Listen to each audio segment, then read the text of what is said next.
بسم الله الرحمن الرحيم فلما ذهبوا به وأجمعوا أن يجعلوه في غيابة الجب وأوحينا إليه لتنبئنهم بأمرهم هذا وهم لا يشعرون وجاءوا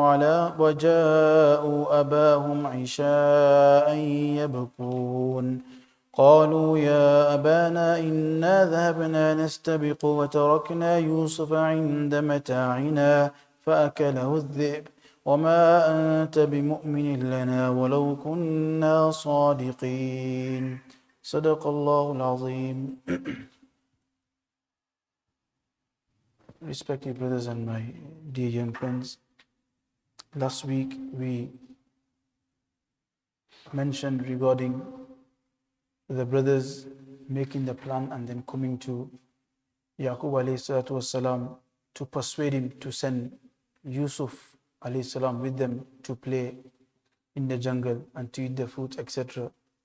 Usually Yaqub alayhi salatu wasalam would not send Yusuf alayhi salam because he had great love for him and he didn't want to separate him from himself.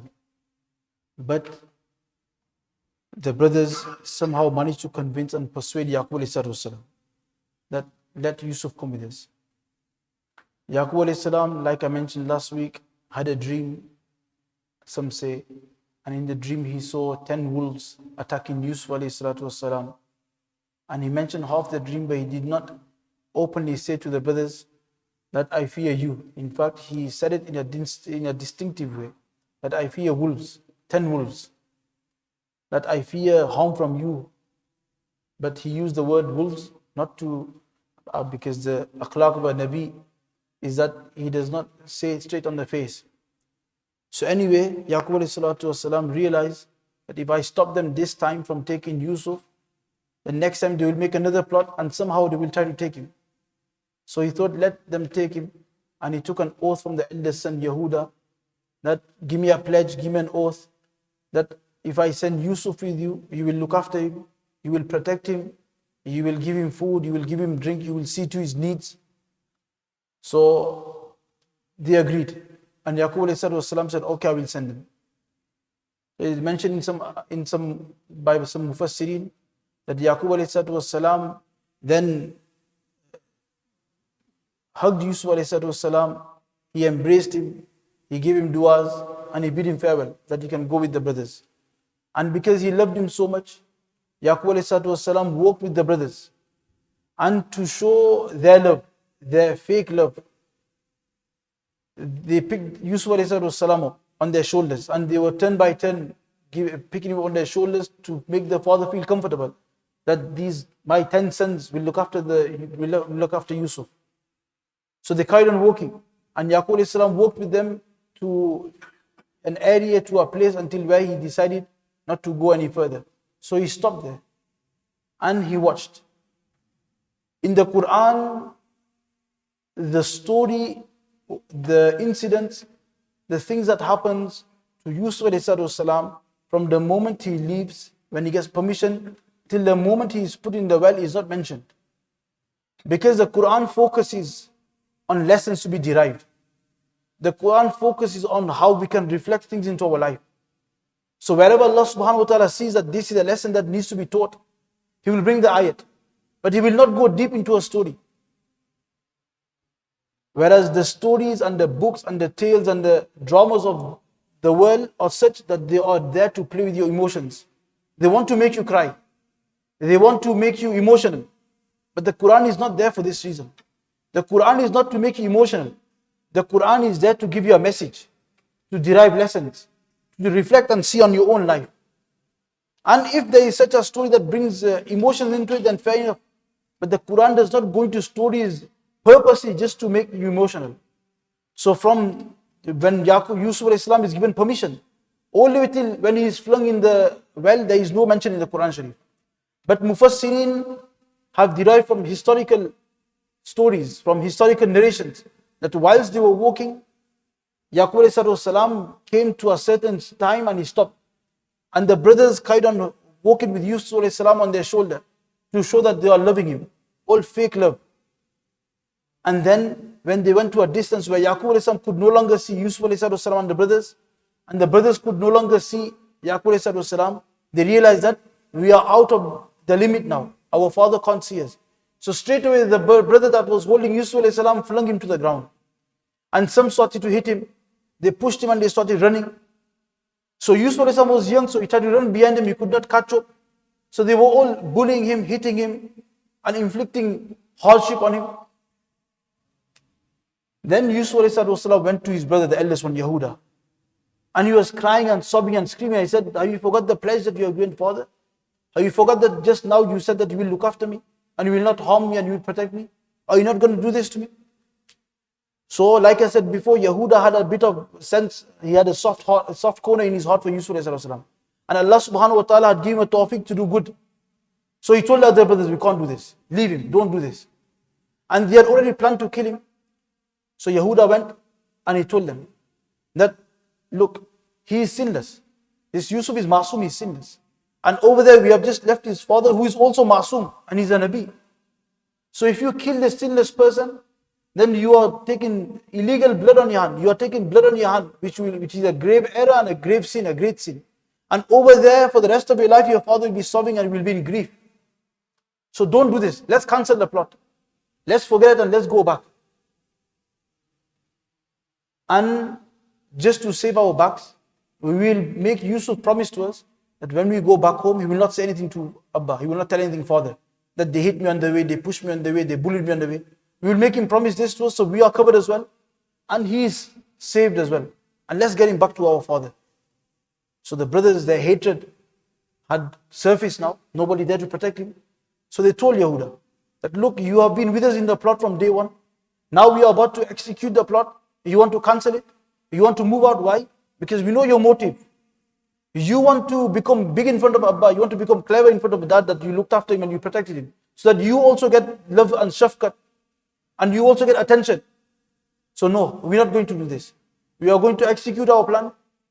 And if you try to resist us, if you try to stop us, if you try to come in between, we will also kill you as well. So Yehuda thought that these brothers have got a very sinister plot, evil plot, and they are not going to listen. They are not going to consider anything. They are not ready to leave their plot. So Yehuda thought that, let me tell them that rather than killing them, he came up with a plan. He said, I know there's a well here. There's a very deep well here which is very old and which is not even frequently passed by. Nobody passes by. So rather than killing him and putting blood on your hands, put him in the well. And when he gets down into the well, there are some snakes and scorpions might be there. They will bite him, and if they kill him, then you will not be sinful. You will not be sinful. You want to kill him. If the snakes and serpents, they eat him, they bite him, poison, then he will die and you will not be sinful. And if there are no snakes or no scorpions in the well, and by chance a traveler comes and takes him out, then they will take him away.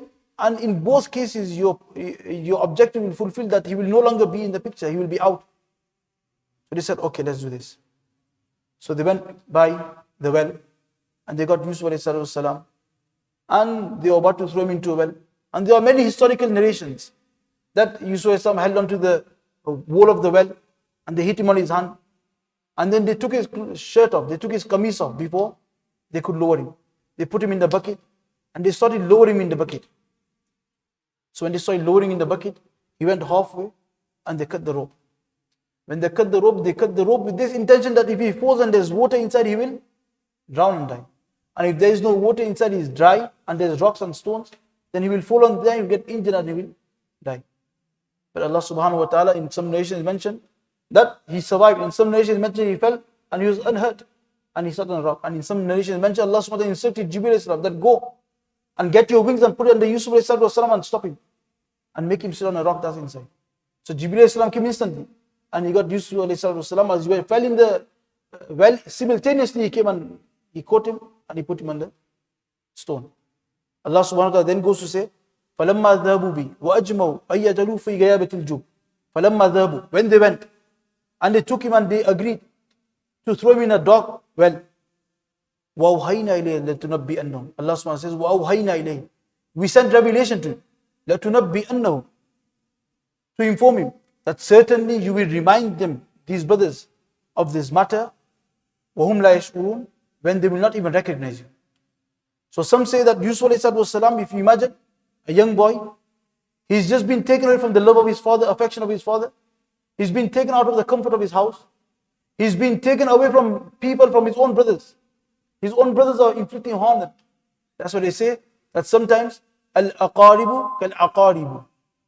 Al-aqaribu. Aqarib is a plural of aqrab. Aqrab means relatives, your nears.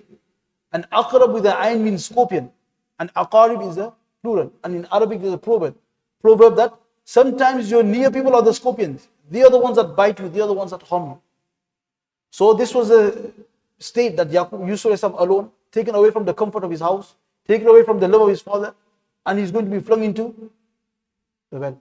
So straight away, Allah subhanahu wa ta'ala revealed. Some say before he went into a well, Allah revealed to him that don't worry, we are watching everything. We are watching what's happening. And a day will come, لَتُنَبِّئَنَّهُمْ بِأَمْرِهِمْ هَذَا وَهُمْ لَا يَشْعُرُونَ. You will definitely tell them. You will inform them about what is happening and what they have done and their evil deed. وَهُمْ لَا يَشْعُرُونَ. They will not even recognize you. To give him solace, to give him comfort that don't worry, this is not the end of your life. You are not going to die. You are going to be elevated, and this is the beginning of your elevation. And some say that وَهُمْ لَا يَشْعُرُونَ, that Allah subhanahu wa ta'ala is saying that وَهُمْ لَا يَشْعُرُونَ, they do not know your state, they do not know your rank, they do not know who you are. That's why they are doing this. If they knew that you are useful and you are going to be a prophet later on, they would never do this. So they put him in the well and they threw him. And Allah subhanahu wa ta'ala sent a wahi that don't worry, don't be afraid. Because you can imagine a young boy in the darkness of a well, alone, he'll be afraid. So Allah subhanahu wa ta'ala said, don't worry, we are with you. Some of us see that the word wahi has been, wahayna. Wahi. Wahi means when revelation comes, when revelation descends on a prophet. And usually, most times, it happens when a person, a human being is blessed with prophethood. Then an angel comes and he reveals, which we mentioned earlier. This is called wahi. But at this moment in time, Yusuf was very young. Some say between the age of 10 and 15. So usually wahi comes at the age of 40. So they say this wahi means inspiration. وَأَوْحَيْنَا إِلَيْهِ لَتُنَبِّئَنَّهُمْ does not mean that the wahi that comes on a prophet. In fact, it is the inspiration, a feeling, a very, very strong feeling in his heart. Allah put this feeling that don't worry. One day you will see a day where you will make them you will remind them of this. Just like Allah subhanahu wa ta'ala is mentioned about Musa alayhi salam's mother. That وَوَحَيْنَا إِلَىٰ أُمِّ مُوسَى أَرْضِئِ, that we inspired Musa alayhi salam's mother. So Musa alayhi salam's mother was not a prophet. Women cannot be prophets. So what does wahi mean in this ayat? Wahi means the same thing, inspiration. That we put a very, very strong feeling in Musa alayhi salam's mother's heart that put him in the Nile, river Nile. This is when Allah subhanahu wa ta'ala inspires. So وَوَحَيْنَا إِلَيْهِ تُنَبِّئَنَّهُمْ بِأَمْرِهِمْ هَذَا وَهُمْ لَا يَشْعُرُونَ. So Allah subhanahu wa ta'ala is giving glad tidings. And some say that this glad tidings happened when Yusuf went to Egypt. And the brothers came and Yusuf recognized all the brothers. But they did not recognize Yusuf. So Yusuf ordered a pot. Ibn Kathir mentions that Yusuf ordered a pot. And he put the pot on his palm. And he knocked on it. And he put it in his ear. And he said to the brothers that this pot is telling me that you had a half brother. You had a half brother, meaning from one father but different mother. And one day you took him and you flung him into the well. And then he knocked again. And he listened. And he said, this pot is telling me that after you threw him in the well, you took his shirt and you put false blood on it. And he told the father that the wolf has eaten it. So when the brothers also heard this, they become stunned, they become astonished. Because at this time they did not recognize Yusuf. They did not know that our 13-year-old brother was going to become the Aziz Misr, the king of Egypt. So they said that in reality, they said about this pot, that this pot has surely said the truth to this king. So after so many years, Allah subhanahu wa ta'ala made this become a reality. After they finished their plot, then فَلَمَّا ذَهَبُوا بِي وَأَجْمَوْا يَجْرُوا فِي غَيَابَةِ الْجُبِّ وَأَوْحَيْنَا إِلَيْهِ تُنَبِّئَنَّهُمْ بِأَمْرِهِمْ هَذَا وَهُمْ لَا يَشْعُرُونَ. They've done what they had to do. وَجَاءُوا أَبَاهُمْ إِشَاءَ يَبْكُونَ. Now they return. So on the way they are talking, what plan shall we make? What shall we say? وَجَاءُوا أَبَاهُمْ إِشَاءَ يَبْكُونَ. وَجَاءُوا, and they returned. وَجَاءُوا, they came. أَبَاهُمْ, to their father. إِشَاءَ يَبْكُونَ, at nightfall. Yabkun, they came in a state of crying. So they were all sobbing and they were all crying loud.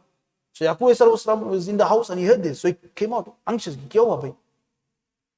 Yaqub thought that your sheep, have they been attacked by the wolves? Kya hua? He never even thought that it's Yusuf.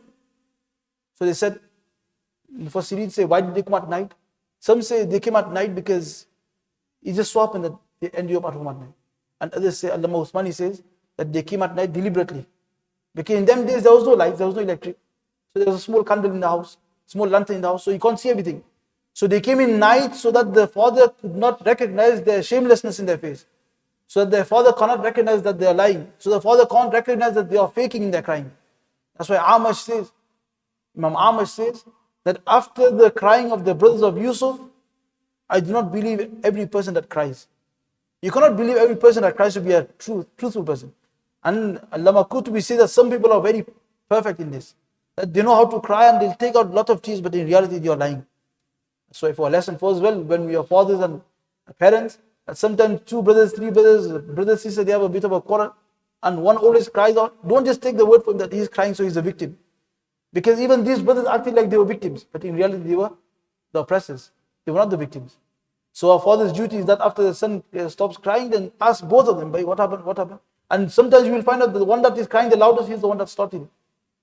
So every crying person is not the victim. And every crying person is a truthful person. Because a lot of people know how to fake and cry.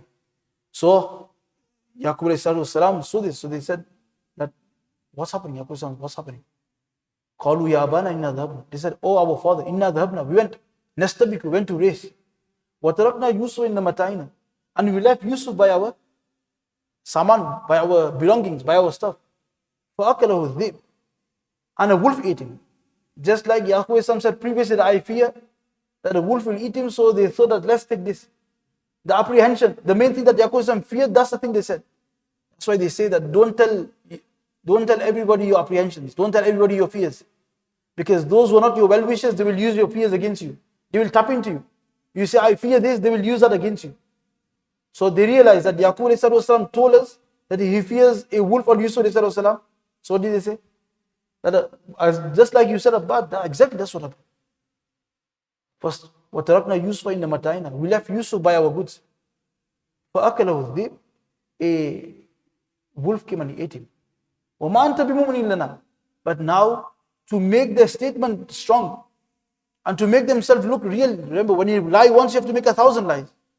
And a person who says the truth, he doesn't have to worry about anything. And a person who lies, remember, he has to be very, very careful. And he's always in stress. Why? Okay, he has to remember all the lies. The first lie was this, I said this, I said this. So and a person who's truthful, he's talking the reality. Exactly this is what happened. And he's in front of him, so he will say the same story 100 times. And a person who's lying, first time he will say this story, then he might forget. So now he'll have to make another story, but then he'll say, but you said this last time, so you'll have to make another lie. So a lie has to always be pushed. And truth always goes on its own. For truth, you don't have to push it. Truth always comes out on its own. And for lies, you have to think. So now to make sure that the lie looks real, he said that but we know we know you're not going to believe us. So now they're talking to a father in a rhetorical manner. We know you're not going to believe us. Although we are truthful tellers. We are saying the truth, but we know you're not going to believe us because you're always going to think that we are lying. So they call lying, and then on top of that, they are making themselves look so truthful by giving an opposite statement. So then Yaqub was like every father, okay, if that's happened, what have you got? Show me. In some narration mentioned that he said, show me. Okay, have you got any body parts left? The wolf, how did he eat it, etc. So they said, وَجَوَلَا قَمِيسِ بِدَمٍ كَذِبٍ. They came with his shirt, bidamin kadib, with false blood. Mufassirin said there was a goat, so they cut a goat, they slaughtered a goat and they put all the blood on it. They dyed and they blotted the blood all over the shirt of Yusuf. And why the blood of a goat and why not a lamb or a sheep? Because Mufassirin say that a goat's blood resembles human's blood the most. There's different colors of blood. Human's blood is bright red and a sheep's blood is dark red. But a goat's blood is very close to human blood. So Mufassirin said that's why they slaughtered a goat. And they put a goat's blood on it. And they showed Yaqub. Okay, look, this is his shirt. So Yaqub looked at the shirt. And he said that this wolf is Halim. This wolf is very wise. So wise, I've never seen a wise wolf like this. That he ate all my son. But he didn't leave a scratch. He didn't leave a tear. He didn't leave a rip on his shirt. His shirt is complete. There's blood on it, no tears on the shirt, no scratches on the shirt, no teeth marks on the shirt. I said, I've never seen a wolf like this. Kitna shafqat se, he took the, it's like he unbuttoned the shirt first, and then he ate it. So Yaqub said, so when a person does something wrong, Allah subhanahu wa ta'ala makes them forget. It's not coincidental. When a person does something wrong, Allah makes him forget. So Allah subhanahu wa ta'ala, they were doing their sinister plot, they thought they completed their plot, but they forgot this bit. That let's also rip the shirt a bit to make it look real. And it wasn't out of forgetfulness. Allah made him do this, so that the evil comes out. This usually happens, that when a person is lying, he forgets the last stone. The last stone always is the one that he gets caught with. So Allah subhanahu wa ta'ala opened up their lives. So Yaqub said, قَالَ بَلْ سَوَّلَتْ لَكُمْ أَنفُسُكُمْ أَمْرًا. Rather, your inner desires have tempted you to do something. قَالَ بَلْ سَوَّلَتْ لَكُمْ أَنفُسُكُمْ أَمْرًا. My son has not been eaten by a wolf. In fact, you've done something. Aapka hi hai kuch, it's a trick and a plot within you. And then when he informed them that I know it's not like this, he said, فَصَبْرٌ جَمِيلٌ. فَصَبْرٌ جَمِيلٌ, that now for me is patience, the best form of patience. But now I'm going to do sabr. Because some say that in the Quran again it's not mentioned that did Yaqub go to look for him? Because a father, you expect the father to look. Quran doesn't mention this because there's no need to be mentioned. Some say that Yaqub was told that whether you go to look or not, where he came, that you are not going to find him. And taqdeer overtakes. Whatever the plan is, in the end taqdeer overtakes. No matter how much you plan, how much you prepare, how much you do everything, in the end taqdeer overcomes. So Yaqub was already told before that you are not going to find him. So Yaqub, when he realized that I'm not going to find him, فَصَبْرٌ جَمِيلٌ, he said, now it's time to do the best patience. And Rasulullah said, what's the best patience? That when you are inflicted with any calamity, فَصَبْرٌ جَمِيلٌ, then you do not bring it on your tongue to any makhluk. You don't complain. You do not sob about it in front of makhluk. You only talk to Khaliq about it. You only tell Allah. You only complain to Allah. إِنَّمَا أَشْكُ بَثِّي وَحُزْنِي إِلَى اللَّهِ. My complaint, my sorrow, everything is towards Allah. فَصَبْرٌ جَمِيلٌ وَاللَّهُ الْمُسْتَعَانُ وَلَا مَا تَصِفُونَ. And he said, I seek Allah's assistance against what you have devised. This plot that you have devised and this plot that you have done to take my son away from me, I seek Allah's assistance in that.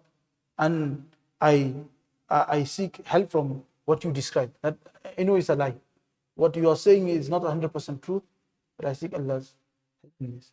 And then the story continues that some travelers were coming from Syria and they lost their way. And they came by this well, which was unfrequent. Nobody used to pass this. But this caravan that came this way and missed their path from that path to this way, the Mufti Shafi said it was no coincidence. In English, in our terminology, when something coincidentally happens, the Mufti Shafi says nothing happens coincidentally. Allah is the best planner. Allah planned, and these caravan from Syria had to pass this way because they had to pick Yusuf alayhi salam. So coincidentally, they didn't get lost. They had to get lost. And sometimes we do say we are going on the motorway and the motor is closed and we take another road. We say, Alhamdulillah, coincidentally. No, it wasn't coincident. Allah wanted to save you from a calamity. There's a calamity over there. That's why you didn't miss the junction. You were made to miss the junction. You didn't miss that day at work. You were made to miss that day because something was going to happen. So inshallah, we will carry on tomorrow from next week from inshallah when the caravan comes and they take Yusuf alayhi salam and what then from the well to Egypt and what happens in Egypt. May Allah subhanahu wa ta'ala grant us the correct understanding of the Quran, connect us to the Quran and make it a means of our hidayah and guidance and excelling towards the love of Allah subhanahu wa ta'ala. Subhanallah wa bihamdihi, subhanakallah wa bihamdika, ashhadu an la ilaha illa anta, astaghfiruka.